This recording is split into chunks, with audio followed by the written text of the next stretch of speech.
I'm Lisa Robinson in New York. I've talked to David Lee Roth so many times and know him so well that it's hard for me to be objective about him.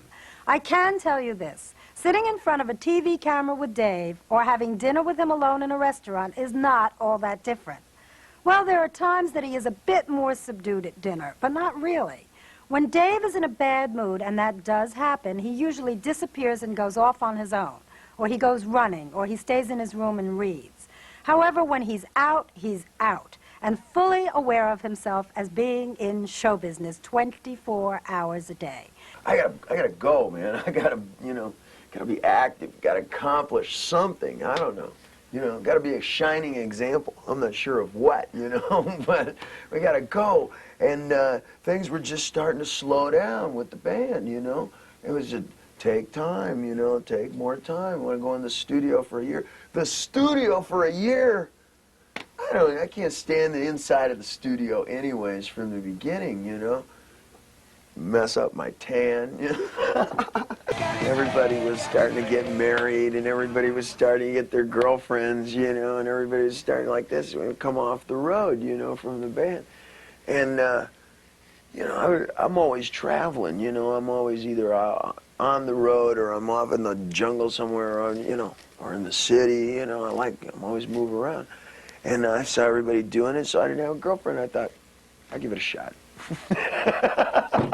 So I did the MTV commercials for The Lost Weekend, And there were two girls sitting there, when we did the commercial. I looked over, and I'm right-handed, and I looked over, and I said, "You're it." And a 3-day trek across the country in his car, a 1951 Mercury lowrider. It was pouring rain so fast. You got the 5-inch windshield. You got one hand on the windshield, one hand on the driving wheel like this. You got your head down. Going like I missed half the country, man. David Lee Roth was on the search for his next stop in rock and roll. I kind of expected people were going to dance to this one. I kind of figured that this is going to hit a chord in people because it's rocking, but it's not rock and roll. It makes you feel like movement, but it's not really rock and roll. Got away with it, Got to make that left turn. People say, "I was just going to go make rock and roll, man. It's going to sound like Rock Without Eddie." and it's not going to be as good. It won't have the personality and come like that. So I had to say, I'm going to make the quick move. And it's Roth, across the finish line again. I'd like to welcome my very special guest, David Lee Roth, to Radio 1990. Yes, Radio 1990 is very popular in my country. People watching all time. David, we've talked many times, and you've told me for the last 10 years Van Halen was the most important thing in your life. Do you think when a band gets really successful, that's when other problems surface? Up until 6, 8 months ago, Van Halen was entirely my life. All the things that were involved there, all the ancillary things, the video world, the wardrobe, you name it, the staging, the live, the advertising, that'd be my life, And then, change the system, you got to start change the way we're going to go about our business, And I stopped having fun.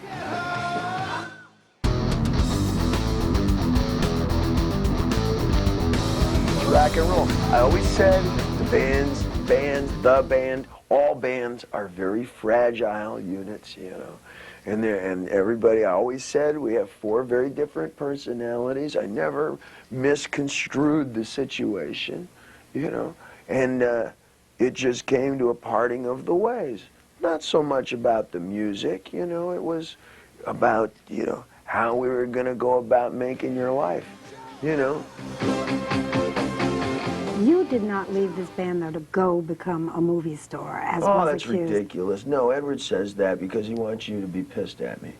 He wants you to dislike me just as much as he does, And he's going to come and he says, "Yeah, well, he wants to be a movie star, so you think of all you rock cats and kitties out there, you're going to turn around and go, yeah, Dave, he's turning into Sting, he thinks he's Dr. Frankenstein, blah." And come like that. Hey, man, I want to make a movie. Look, after 7.5 years of a blistering neon plastic at 33 1/3, you know, and go like that. Can I make a movie one? You know, I go, and we make a movie. And it'll take me, what, how many months? And we get a beautiful new record out of it, and we'll smear the music all over the movie, and then we're going to go on tour, and we're never going to come home. And it takes place in the tropics. Of course, I figure the flick's going to be great. You know, we wrote it, directing, acting in it, and the whole thing. And I figure it's going to be great. And if it comes out great, then, you know, Siskel and Ebert are going to get on the tube, and they're going to go, oh, bright new young star on the horizon, you know, somebody to watch for, you know, a stroke of whatever like this. And if it turns out stinky, which is always a possibility, then they'll get up there and they'll go, hey, man, who gave these schmoes $10 million to get drunk, man, and go out in the tropics and make what amounts to a whole movie with a bunch of beautiful girls? And isn't that rock and roll?